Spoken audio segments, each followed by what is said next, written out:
observation of creative inbreeding when it comes to Alien Romulus and lots of other movies of today, I wanted to ask you the following question. As someone who loves big blockbusters and franchises, do you think we're heading towards a positive and exciting landscape for those movies you cover and love? So the term creative inbreeding, it's actually a term I came up with like 15 years ago talking about Christian radio music, where Christian radio music, popular Christian music, it all kind of sounds the same. And it's like they're catchy songs, these big choruses, but they're all produced the same way, same orchestration or instrumentation, the same like little swells and pauses before every big chorus. Like it's just such a formula. And Christian music was inspired by Christian music. And so it was like, it's like creative inbreeding. It's all just inspired by other Christian music. And so it sounds like all of it just sounds the same. Doesn't mean that there aren't good songs, but it just sounds the same.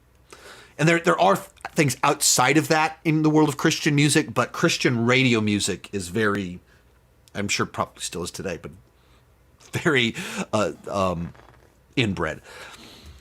So I started using that term actually about Star Wars, because Star Wars is the worst offender of this, where so much of the best Star Wars is just being like, hey, look, it's Luke Skywalker. Hey, look, it's Bo-Katan. Hey, look. And just we're referencing characters from previous things. That's the most exciting thing Star Wars has been able to do in 5 years. And, The Force Awakens is just a new hope. And so much of it it's the best Star Wars of today is the Star Wars that most reminds us of the past. And it's just creative inbreeding. And you kind of been watching a thing that James Cameron did a few years back called The History of Science Fiction, something like that. And he interviews all George Lucas and Christopher Nolan, Ridley Scott. And so there's a segment on Star Wars. Talk about what your influences were that fed into the creation of Star Wars. As much as Star Wars seemed to just leap from your forehead, fully formed, it had roots that anybody in the science fiction world knows. Nothing in this world pops into your head fully formed. And they're talking about when you watch Star Wars, it's so overtly Flash Gordon, Kira Kurosawa, Westerns like The Searchers. The roll-up. That was taken from Flash Gordon. The angle that it rolls up the screen, and he was very much influenced by the movies of Akira Kurosawa.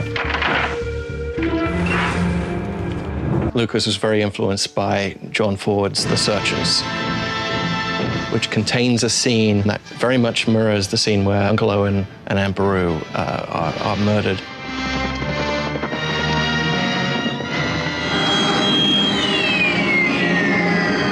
While being inspired by Vietnam, the Nazis, and like there's all of these different things that he's pulling from, and this movie about dogfights in World War II, and he's pulling from all these different places and then putting this whole new package on the whole thing. I started out in college as an anthropologist, and I'd always wanted to take mythology and take the psychological underpinnings and motifs of mythology from all around the world. And I said I could take that concept of the psychological underpinnings of mythology, combine it with the exciting action-adventure of a Saturday matinee serial, and that would be kind of a cool movie. So it's wholly original, but so refreshing and familiar at the same time. But it's inspired by all this outside stuff. Modern Star Wars is inspired by past Star Wars. Even the prequels, with many flaws that I've repeatedly said, he was heavily influenced, inspired by things, the war in Afghanistan and the surrender of liberties for security, things that were going on in the United States government, and just throwing it right there in the movie while being in this space fantasy context. And you watch modern Star Wars, it's inspired by past Star Wars. It isn't doing that. And when it does do new things, it's just like bizarre. Like The Acolyte, I guess there's new ideas in there. Like, I guess they're trying to do something different, but not in a way that it feels like not in a way that feels like complimentary or interesting, or we're exploring ideas. It's just like, I don't understand what we're doing with the Jedi or what you're saying about the Sith. It's just bizarre. That's where the term kind of comes from. And there's a little bit of that with Alien Romulus. I really enjoyed the film, so I don't want to speak of it the same way as I speak of a lot of Star Wars, because I really enjoyed it. But there's a bit of that. It applied a bit. Or it limits it, I think, is more maybe a way to phrase it for that movie. So this feels like a totally different question. As someone who loves big blockbuster franchise movies, do you think we're heading towards a positive and exciting landscape for those movies you cover and love?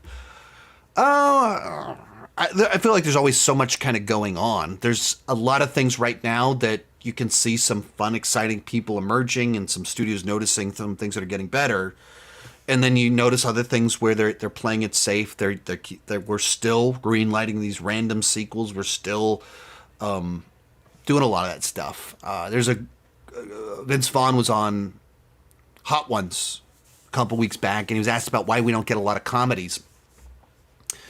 And he was answering about comedies, but it applied to all movies. And this great quote about how studio executives are all about IP now.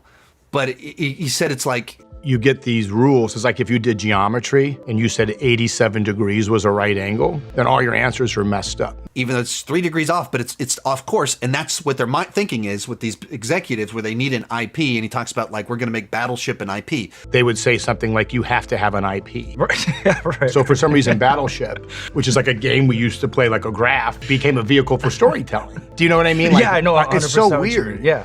Well, Battleship is not a story. It's a board game. It's not a great foundation to tell a story. And so there's a thinking there that's almost a right angle, but it's not a right angle, and you go way off course. And that's what modern movies are so much these days, that they're off course because the thinking is wrong. Whereas like an IP, like John Hughes from our neck of the woods, right? Mm-hmm. An IP was a girl's turning 16. Like every girl turns 16. Or I'm going to cut school. You know, life situation. And that doesn't seem to be changing. And every time that the movie that makes $1 billion is Deadpool and Wolverine, that is a nostalgia bait film, they're not going to learn the right lessons from that. That they don't understand the difference between a good multiverse movie that honors something and a bad one. So they just want more of those, more team ups with cameos and multiverse. They don't get it.